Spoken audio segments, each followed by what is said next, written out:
દોસ્તો સવારમાં ઘૂઘરા બનાવે છે. ઘૂઘરાનો મસાલો શેકાય છે, બરાબર છે. આ મસાલામાં શું આવે અંદર?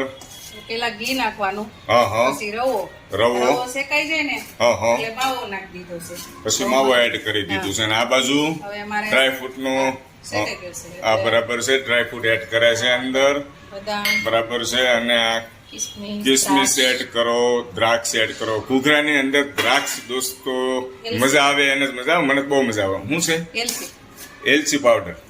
વાહ ભાઈ વાહ દોસ્તો. તો અલગ અલગ કેમ? ઓલો મસાલો કેમ અલગ છે? આ બાજુ એલસી નો ખાય ને એટલે છોકરાઓને એલસી નથી ભાવતી, હે? બરાબર છે. આ બાજુ જુઓ લોટ તૈયાર છે, આ બાજુ આ રીતે વણાશે અને તૈયાર થશે ઘૂઘરા. ચાલો એક ઘૂઘરો બનાવતા બતાવી દઈએ. ઘૂઘરા કેવી રીતે બને છે મારા ઘરે એ રીતે બતાવી દઉં છું. અત્યારે આ ઘૂઘરા બનાવવા માટે બીજો પીસ તૈયાર થાય છે. આ રીતના કરે છે. પેલા વણેલું હતું રોટલી જેવું, અને વચ્ચે મસાલો એડ કરે છે. અને આ નાનું એવું કંઈક પ્લાસ્ટિકનું મશીન છે કંઈક, બરાબર છે. એનો આકાર આપી દે છે સરસ મજાનો. જુઓ આ બે ઘૂઘરા અહીંયા તૈયાર થયા છે. તૈયાર નથી થયા પણ હજી તળવાના, ફ્રાય કરવાના બાકી છે.